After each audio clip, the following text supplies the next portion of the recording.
Welcome to episode 7 of the Press Forward podcast. Thanks for joining us again. And if this is your first time with us, I hope that you find it useful. You can get this podcast each and every week by subscribing to us on iTunes or your favourite podcast player. Just use the buttons on the episode pages over at wpandop.org/podcasts.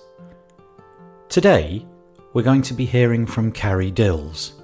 But before that, I wanted to take a moment to explain what this podcast is all about. You see, the Press Forward podcast is created by WP and Up.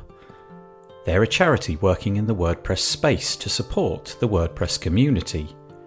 Their help is freely available at wpandup.org, or you can call +44 20 33 22 1080. This support is available for all sorts of reasons. It might be to do with mental health, physical health, perhaps your business is going through a tough time, or you'd like to update your skills. Whatever the reason might be, please reach out. It's so easy to just keep pushing problems down, hoping that they'll go away, ignoring things until they cannot be ignored any longer. Of course, it might not be you. You might know of someone who you feel could benefit from some support. Whoever it is, whatever it is, we're here when you have a need. As of the recording of this podcast, we've provided 792 hours of mentorship. An amazing 3,302 hours have been donated by the many people who are volunteering for WP and Up. So we're very serious about supporting the WordPress community. But we're just getting started, and we'd welcome your help. Did you know that May 2019 is Mental Health Awareness Month? A chance to shine a light on the issue of mental health. At WP and Up, we're trying to gain a better understanding of where our resources should be targeted. And if you feel able to help us, we'd love you to complete our survey. It's at wpandup.org/go. And it's honestly quite fun to fill in. If you'd like to support WP and Up financially, then please go to wpandup.org/give. And if you'd like to get involved with WP and Up, then please visit wpandup.org/contact, or look for the social links in the footer of the website. Sponsorship is also an option, and sponsoring WP and Up is a great thing to do. You'll be helping with the important work that we're undertaking, and you can be featured on the podcast like this. The Press Forward podcast is brought to you today by Green Geeks. Green Geeks offers an awesome managed web hosting platform that's built for speed, security, and scalability while being environmentally friendly. Enjoy a better web hosting experience for your WordPress website, backed by 24/7 expert support. And we thank Green Geeks for their support of the Press Forward podcast.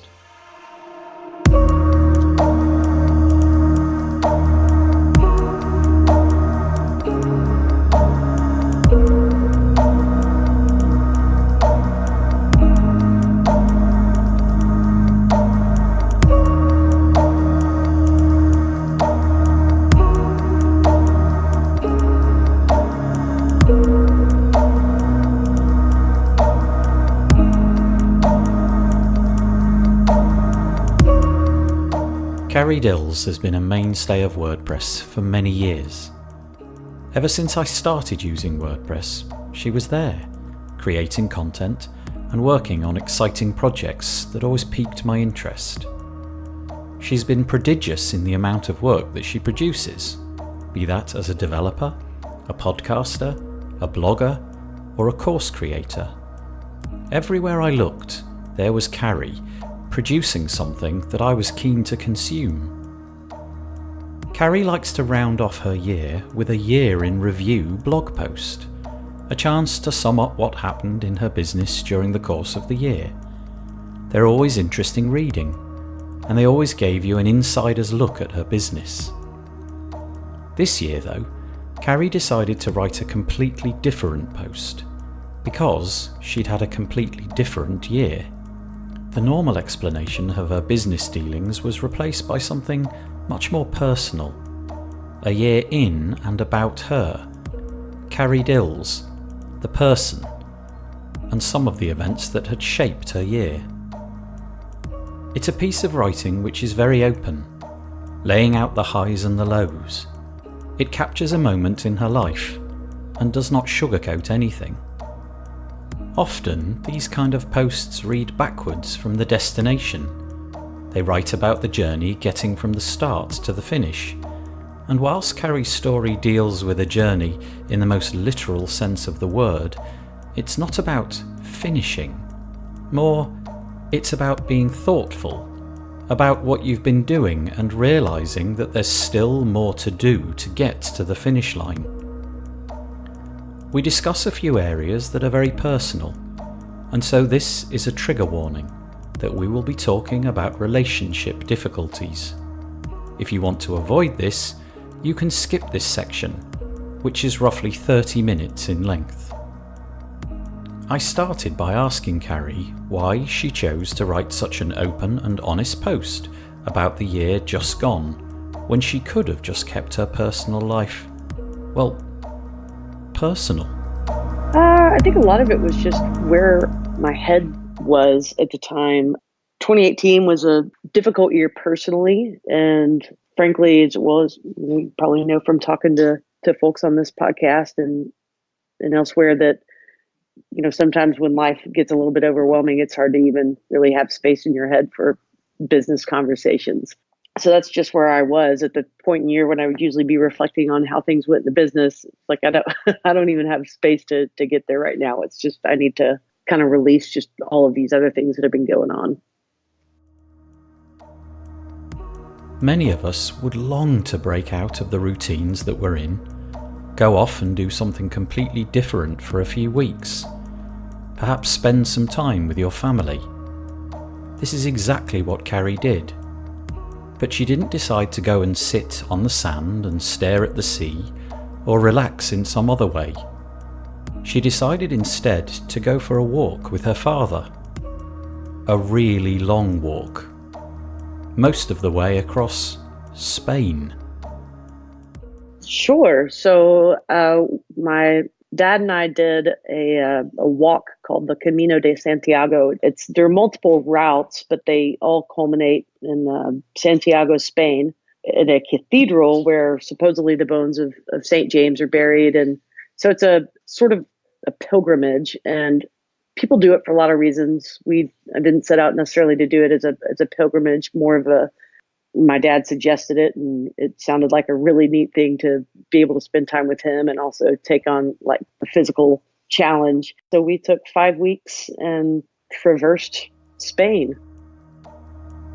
Spain, it turns out, is quite large, and so this walk was going to be quite long. To undertake something like this, you need time to prepare, to be fit enough to know that you're going to make it. I asked Carrie if she was typically someone who looks after her physical health. I could certainly stand to be, I'll say physical activity is important. Fitness, my fitness has kind of gone by the wayside, but there's a phrase that I learned, a Latin phrase that I learned when I was researching and preparing for the Camino called solvitur ambulando. And it means, or roughly translates, it is healed or it is cured by walking. And that was something, that phrase resonated so strongly with me because before even knew the Camino existed or started planning that trip, getting out and just taking walks has always been just kind of an important way to clear my head. And at one point would have called myself a runner, and have always just enjoyed being outdoors and walking around. The walk that Carrie undertook with her father has a long history of being a pilgrimage route. People complete the long and arduous walk to transform themselves, often in a spiritual way. I wondered if there was a component of this in Carrie's desire to walk halfway across Spain? I think it was mostly it was just the opportunity to do that with my dad. He turned 70 in 2018, and I think was kind of maybe getting in bucket list mode, or just thinking about his own mortality and wanting to create these experiences and memories in the time he has left. And which, I mean, he's in perfectly good health, but one never knows.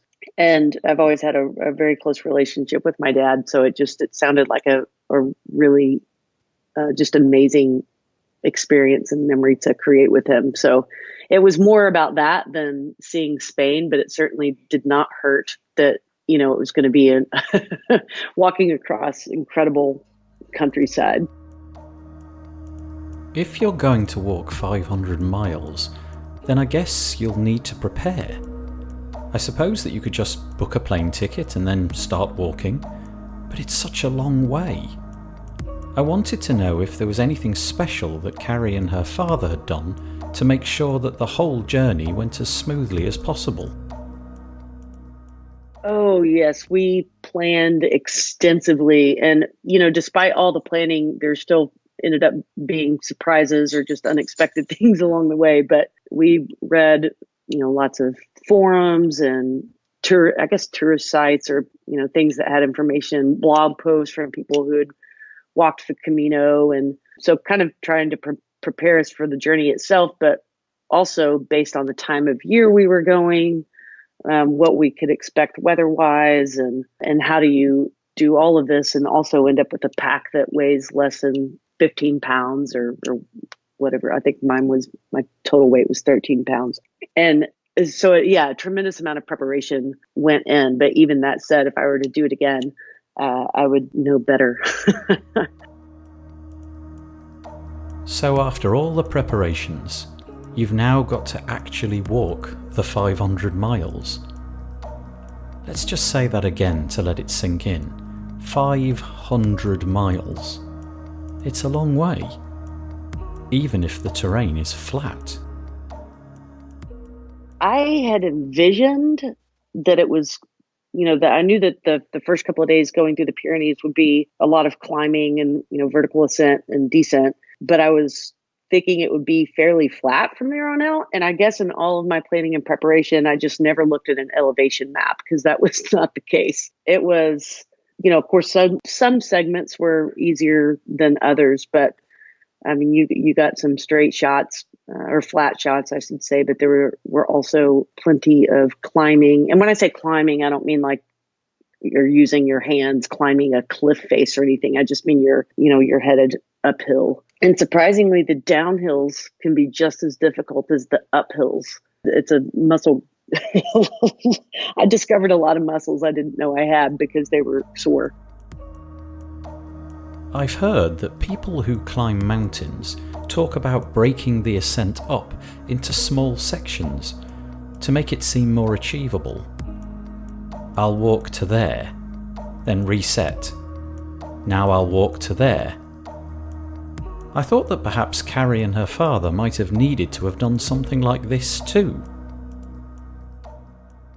Yeah, it really was. At one point I said to my dad, I was like, this is our job, but we're going to get up, and every day had its own routine. You get up, you throw all your stuff in your pack, and, you try to get off, maybe get a cup of coffee and get off by 7 a.m. or so that you can get the bulk of your walking in before the heat of the day comes on. And so we'd frequently start out walking in the dark with just headlamps. And I think I've slept too many times since then, but I want to say we averaged maybe around 15 miles a day. So yeah, your number was pretty good. And I did a lot of conversions of kilometers and miles when I was over there. So sometimes I get my my kilometers and my miles backwards. To us, the listeners, this seems like such a romantic thing to do. Go off to a foreign country and replace your routine with something extraordinary, something memorable and life-changing. But was this in fact the reality, whilst actually doing the walk? Was it enjoyable? Worthwhile? Cathartic? A chore? It was all of those things. I am very glad that I did it. I'm very glad that it's behind me. It was a chore, but cathartic as well. You know, I'm not a mother, Nathan, but I have heard other mothers say that as soon as they birth a child, they're like, I will never ever have another child. But then with a little bit of time and space, all of a sudden, let's add to the family. And I think that's kind of the way I felt about the Camino. When I first finished it, I thought I would never, ever, I'd be an idiot to ever do this again. But with a little time and space, I'm like, oh, that would be fun to try again. Maybe take a different route than the one we took this past time. So I don't know. This walk took a long time, and that meant a long time away from normal life. Carrie's life became something completely different, something other from her usual routine. I wondered if she had missed her normal life, or whether the journey had left her with a desire to try new things when it was all over. I did not miss, so I didn't do any work when I was there. I had wound down projects and obligations before I left, and I'm thankful that I'm in a work situation that enabled me to do that. And so there was no expectation from anyone that I would be answering emails, or as a matter of fact, I even had an autoresponder on my email that says I'm going to get back and delete all of these messages. So please reach me after such and such a date if you really want to talk. I thought I would get the shakes or miss connectedness, and I did not. It was so nice just to be completely unplugged. Now I still have my phone with me, so I could check in with my family and post photos to Instagram from time to time, but on the whole, being offline was fantastic. And then when I came back, it was really hard to get back into just sort of the regular 9 to 5 grind. Somebody else might have been invigorated, but I think just because of other personal things happening in my life, it was hard for me to reboot and get back in a work frame of mind. A topic that we've covered on this podcast a few times already is the idea of switching off from the online world, the possible benefits of shutting off notifications or making the phone inaccessible during certain parts of the day. I wondered if Carrie had enjoyed this aspect of her journey. Did she enjoy being disconnected? Yeah, I think so. I guess it was easier because I was not in my normal environment. I think had I been at home, it would have just seemed odd, or just like it's just me and the crickets here without the devices turned on. But just kind of being out in wide open country, I don't know, I guess I really didn't miss it. And also the physical challenge of what I was doing took up a fair amount of mental energy. So between kind of what my eyes were taking in and the work that my legs were doing, it was good not to be distracted by the digital stuff. So this was kind of I don't want to say a hotly debated topic, but in our preparation for the trip, we read, people were very opinionated about do not take your devices, and you don't even need a smartphone, just all you need is a map, a paper map. And other people were like, okay, well, I'm going to take my tablet or my laptop. I want to be able to work in the evenings. And people debated kind of what was the right approach. And in the end, there was this kind of theme that cropped up again and again. And it was everybody has their own Camino. Camino means walk or road or path. So the idea of what's right for one person, if they want to stay connected, then that's great. That's their Camino. If somebody else wants to completely turn it off, then that's great. That's their decision and that's their Camino. And for me, I did make a conscious decision ahead of time. I'll have some books on my phone, some audiobooks and some physical books.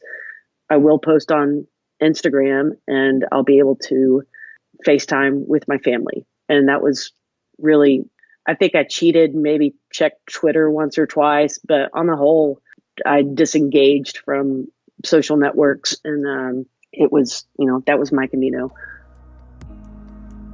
I think that an event like this could have the capacity to change your life in a deep and meaningful way. You've been away for so long, doing something so different, that it feels like this walk is now your normal life. So I asked Carrie if the whole experience had caused any lasting changes. I don't know if the trip necessarily changed me, but I think starting, let's call it the American election season in 2016, when things got kind of nasty online and it didn't matter which side of politics you were on. Nobody had anything nice to say. And there was just kind of this overwhelming negativity on social media. And at that point, I mostly disengaged from Facebook. I went through, I call it the great friend purging of 2016. I pared it way down. And that's not a commentary on if somebody got removed. That's not a personal commentary. That was just my choice to be less present there and not to just have negativity in front of me all the time. I turned off all of my notifications. So if I get a mention on social media or if I get a new email, I didn't have notification. It's been a couple of years since I had notifications turned on for those things. If I wanted to check, I would have to proactively go and check. So I think I'd already kind of started that before Spain. And then, that Spain experience, I realized I honestly don't miss it a ton. I mean, there's an aspect to, maybe this is a testament to so many good people in the WordPress community. Like when I would quote unquote cheat or go look on Twitter, it's just because I miss people. I wanted to know what people were up to, what people were doing. But other than, kind of that social curiosity aspect, I still don't feel the need to know every single thing that happens or just be constantly plugged in. I've never been to Spain, so I don't really know what it's like, but I'd love to go there. There's a whole slew of other places that I'd like to go as well, and I wondered how they ended up doing this exact walk in Spain and not some other location.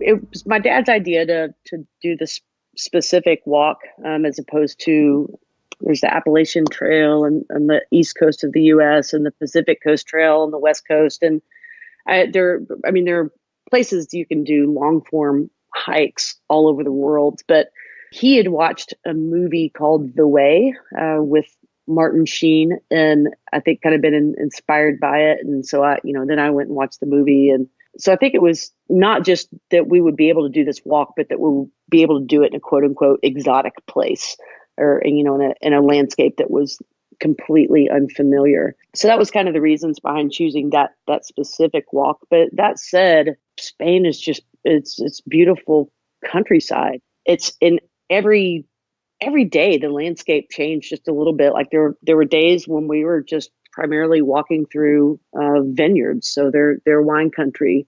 There were other days when we were in the mountains and it's, you're just farm animals all around you. There are other days where you were walking through tiny villages where you had to step aside so the the cows could pass. It was, and this is true all over Europe, but the U.S. is a young country, relatively speaking, and so when we talk about old buildings, we're talking about things constructed in the 1700s or 1800s, and when you get over into Spain, I mean the history and the age of some of these things that you're looking at in places where you're standing, or I don't know if spiritual is exactly the word I'm looking for, but just kind of an awesomeness about it that, how many people have gone there before you, how many lives, births and deaths, and it makes you feel not insignificant, but it certainly puts things in perspective.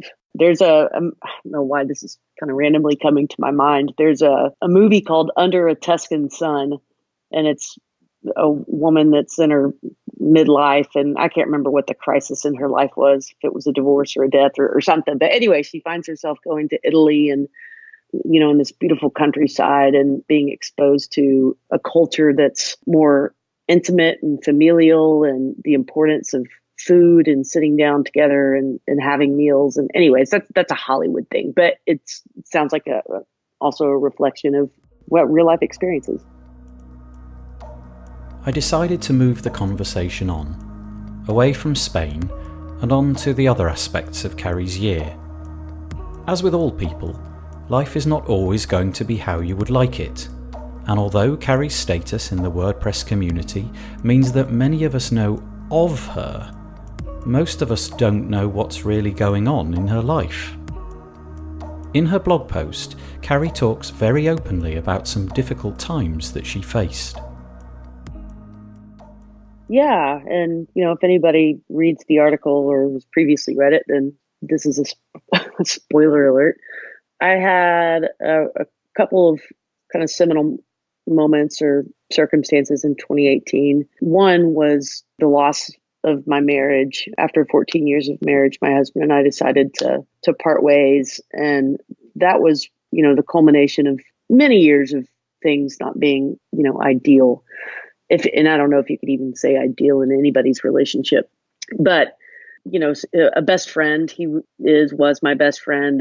And so just kind of the emotional toll of deciding to pull out our lives that have been obviously so tightly wound together from over a decade. And so just deep loss there, and frankly, uncertainty over not whether, these are the right decisions to make. And then that coupled with the loss of another dear friendship, and alcohol played a role in that. My friend is an alcoholic and said some deeply hurtful things. And anyone who's been exposed to alcoholism, whether it's yourself or a family member or close friend, know how damaging that can be. It's a truly ugly disease. But through, it's like all in not one fell swoop, but in a relatively short period of time, the two people I would say were the closest, my closest confidants, those relationships were falling apart.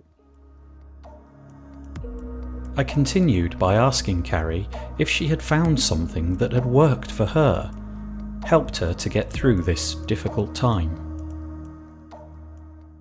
Yeah, certainly my relationship with God. I prayed a lot, not necessarily going to church, but just praying directly to God, and then relying on a network of friends. And you mentioned earlier that I'm well known in the WordPress space or whatever, and sometimes that is kind of weird to me. But when I made it, or when I shared anything publicly about a struggle, the response from a community of, in some case, people I know, but in some case, strangers, was just overwhelming and really precious. That people who, have maybe interacted with one of my courses or some of my content somewhere along the line would just reach out with kind words. And that meant a lot to me.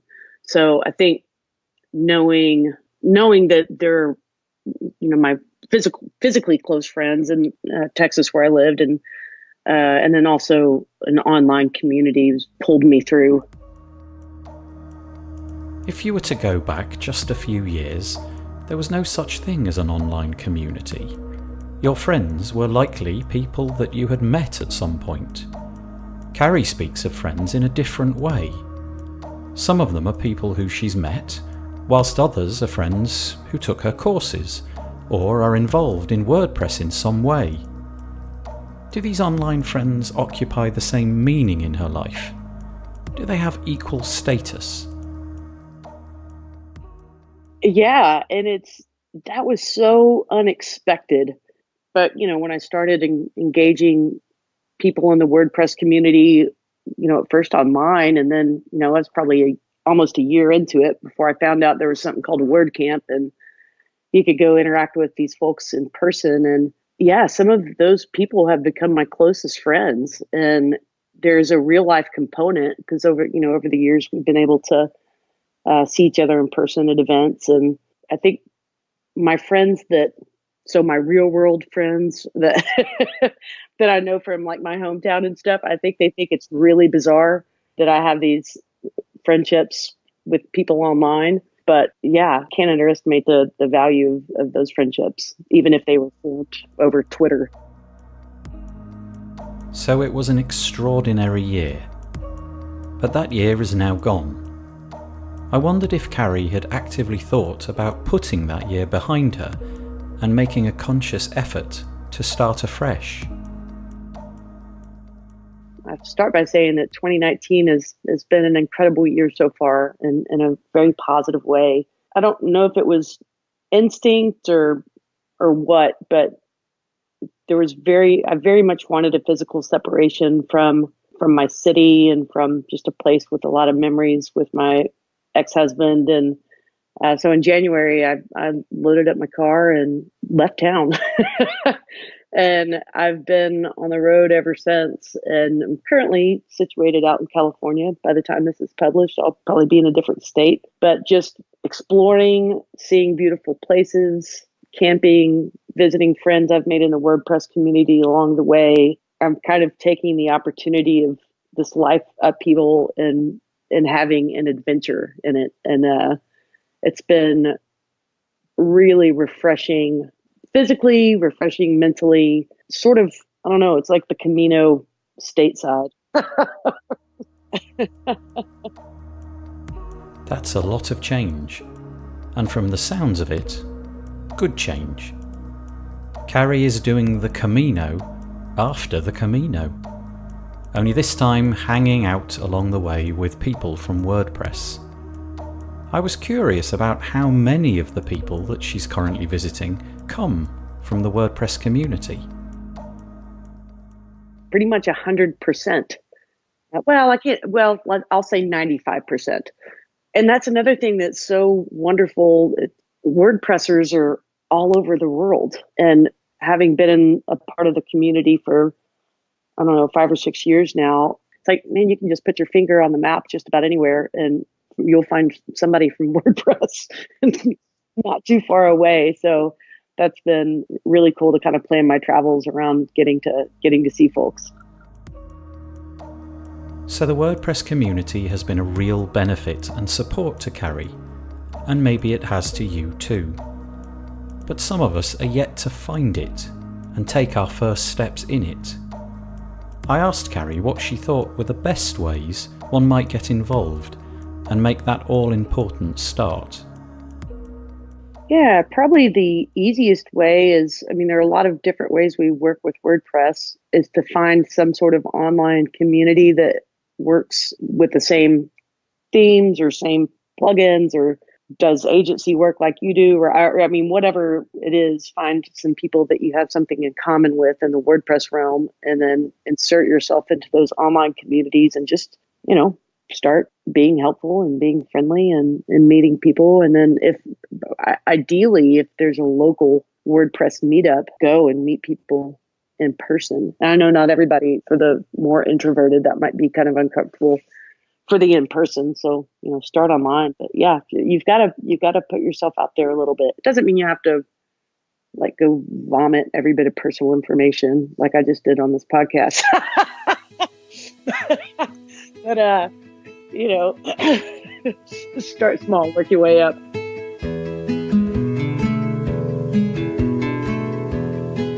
Remember that WP and Up is here to help you. Visit wpandup.org or call +44 20 33 22 10 80. The Press Forward podcast is brought to you today by Green Geeks. Green Geeks offers a specially engineered platform that gives WordPress users web hosting that is designed to be the fastest, most secure and scalable hosting available in multiple data centers. Their WordPress hosting makes deploying and managing WordPress websites easy with automatic one-click install, managed updates, real-time security protection, SSD RAID 10 storage arrays, Power Cacher, and expert 24/7 support to make for the best web hosting experience. And we thank Green Geeks for their support of the Press Forward podcast. That's it for this week. Please let us know if you've enjoyed this podcast, if you're finding it useful or helpful. You can reach out to us at wpandup.org/contact. Remember, there's a serious point to all this though, and that is that WP and Up is here to provide help and support. That help is available for you or people that you know, and it can be easily accessed at the wpandup.org website. Please spread the word about this new podcast, tell your friends, and subscribe on iTunes or your favourite podcast player. Together, we can #press forward.